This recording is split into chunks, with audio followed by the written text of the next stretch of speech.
శ్రీ గురుభ్యో నమ. శ్రీమాత్రే నమ.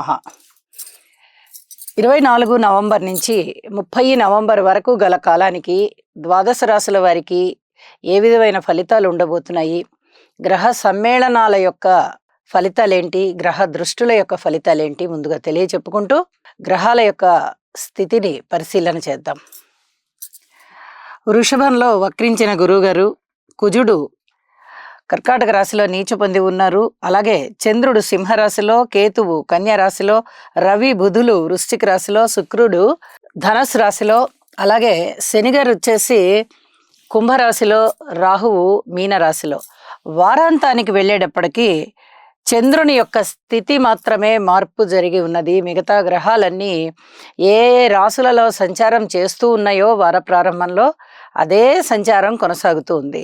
చంద్రుడైతే తన యొక్క నీచ స్థానమైనటువంటి వృశ్చిక రాశిలోకి వచ్చి రవి బుధులతో కలిసి ఉన్నారు.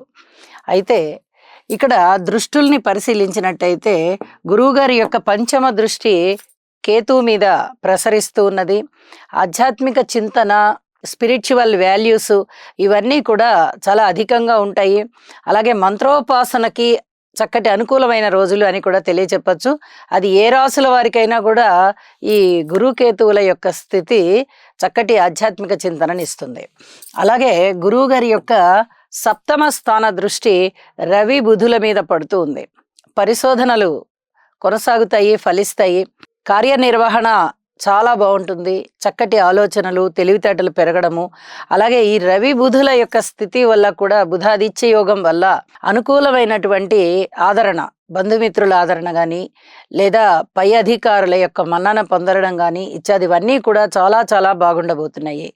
అయితే శనిగారి యొక్క దశమ దృష్టి కూడా రవి బుధుల మీద ప్రసరిస్తూ ఉన్న కారణం చేత ఈ చర్మానికి సంబంధించినటువంటి వ్యాధులు, బాధలు ఏవైనా ఉండడానికి అవకాశం ఉంటూ మెడికల్ పరంగా కొంత అభివృద్ధి చెందేటటువంటి కాలము ఇది తెలియచెప్పడం జరుగుతోంది.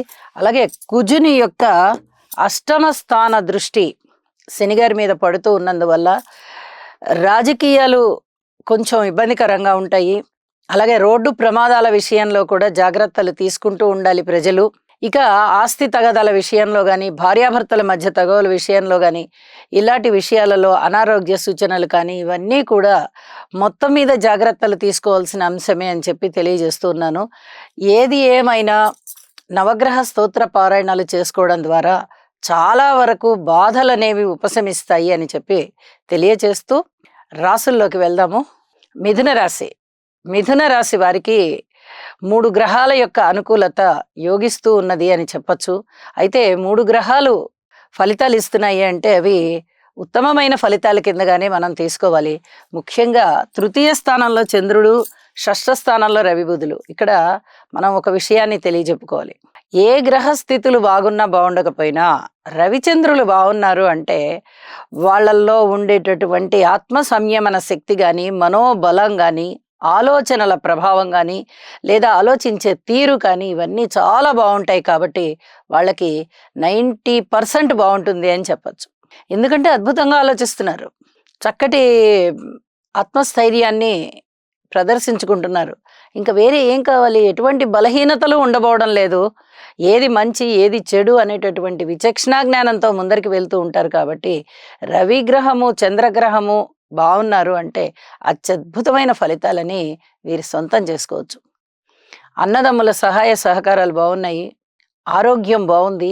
అయితే చర్మానికి సంబంధించిన వ్యాధుల విషయంలో మటుకు కొంచెం జాగ్రత్తలు తీసుకోవాలి. ఇచ్చింగ్ ప్రాబ్లం ఏమన్నా ఉండే అవకాశం ఉంది.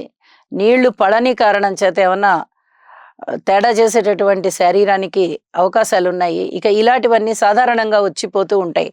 చెప్పుకోదగ్గ దీర్ఘకాల వ్యాధులు అయితే ఇప్పుడు ఉండబోవు. మాతృవర్గరీత్యా కొంత మంచి ఫలితాలు కనిపిస్తూ ఉన్నాయి. అలాగే సంతానం పట్ల ఓర్పు కలిగి ఉండండి. భార్యాభర్తల మధ్య ఓర్పు చాలా చాలా అవసరం. అనేక విధాలుగా వీరు జాగ్రత్త పడాలి. భార్యాభర్తల మధ్య ఎటువంటి పొరపచ్చాలు లేకుండా జాగ్రత్త పడాలి. ఇది చాలా చాలా చెప్పదగ్గ సూచన. రాజకీయ నాయకుల పట్ల చాలా ఆకర్షణ పెరుగుతుంది. మరి అంత ఆకర్షణ పెరిగినప్పుడు ఏదైనా ప్రలోభాలకి లోను కావాల్సి వస్తుందా అనేటట్టుగా ఉంటుంది. జాగ్రత్త అవసరం. శుభకార్యాల విషయంలో, శుభకార్యాల నిర్వహణలో మీరు ప్రముఖ పాత్ర వహిస్తారు. శుభకార్యాలలో అధికమైనటువంటి ధనాన్ని ఖర్చు చేస్తారు. దాన ధర్మాలు చేస్తారు. దూర ప్రాంత ప్రయాణాలు చేస్తారు. పుణ్యక్షేత్రాలకి తిరిగి వస్తారు. ఇది కూడా చాలా చెప్పదగ్గ సూచన. ఆదాయం బాగుంది. అనుకున్న విధంగా మీ కార్యశీలత బాగుంటుంది. ప్రణాళికాబద్ధమైన మీ జీవితం బాగుంటుంది. కుటుంబంలో ఐకమత్యం తక్కువగా కనిపిస్తోంది. కుటుంబంలో ఐకమత్యానికి కృషి చేయండి. కుటుంబ సభ్యులందరినీ ఒక తాటి మీదకి తేవాలంటే అది మామూలు విషయం కాదు. 3 నాళ్ళకి ఇక్కడ ద్వితీయ స్థానం ఇబ్బంది పడుతోంది అంటే జాతకంలో 3 నాళ్ళకి కష్టపడాల్సిందే. ఇంట్లో ఎవరో ఒకళ్ళు అలిగి కూర్చుంటారు. మరి వాళ్ళని జాగ్రత్తగా మళ్ళీ ఒక తాటి మీదకి తెచ్చుకోవాలి కదా. ఒక కుటుంబ పెద్దగా మీకు ఆ బాధ్యత ఉంటుంది. లేదా కుటుంబంలో ఒక సభ్యుడిగా కూడా మీకు అలాంటి బాధ్యతలు ఉంటాయి. దీని గురించి మీరు తరచుగా కష్టపడుతూ ఉంటారు. కుటుంబం కోసం చాలా చాలా పాటుపడతారు అని చెప్పి తెలియజెప్పడం జరుగుతుంది. కార్మికులు, కర్షకులు, నేత పనివారు, చేతి వృత్తుల వారికి శారీరక శ్రమ ఎక్కువగా ఉండబోతోంది. కించిత్ లాభాలు కూడా ఉన్నాయి. అలాగే పితృవర్గ రీత్యా కూడా శారీరకమైన శ్రమ ఉంది. అయితే పితృవర్గ రీత్యా కానీ, మాతృవర్గ రీత్యా కానీ మీకు చక్కటి సహాయ సహకారాలు అందుతాయి అనే తెలియచెప్పడం జరుగుతోంది. ఇక వ్యాపారస్తుల విషయంలో కొత్త కొత్త ప్రణాళికలు సిద్ధం చేస్తారు. అవన్నీ అమలు చేసుకోవడానికి సమయం పడుతుంది. విద్యార్థుల విషయంలో ఇంకా కొంచెం కృషి చేయండి. ఈ స్పిరిచువల్ లైన్లో ఉన్న వారికి చాలా బాగుంటుంది. వేదం చదువుకునే విద్యార్థులకి, అలాగే జ్యోతిషం చదువుకునే విద్యార్థులకి, ఇంకా ఈ వేద విద్యలకి సంబంధించిన విద్యార్థులందరికీ కూడా చాలా చక్కటి కాలం అని చెప్పి తెలియచెప్పడం జరుగుతోంది. మంత్ర సాధనలో ఉన్న వారికి కూడా చాలా చక్కటి సాధనా మార్గం అనుకూలమవుతుంది. మీరు భగవంతుడికి దగ్గరగా చేరడానికి ఆలోచనల రీత్యా సాధనలో నిమగ్నం అవుతారు. అలాగే వారాంతంలోకి వెళ్ళేటప్పటికీ చంద్రుని యొక్క స్థితి చాలా చాలా బాగుంది కదా. ఇన్ని రకాలైనటువంటి మంచి విశేషమైన అంశాలన్నీ కూడా ఇనమడిస్తాయి. ఇది చాలా చెప్పదగ్గ సూచన. అయితే స్తోత్రపారాయణాలు మటుకు తప్పనిసరిగా చెయ్యండి.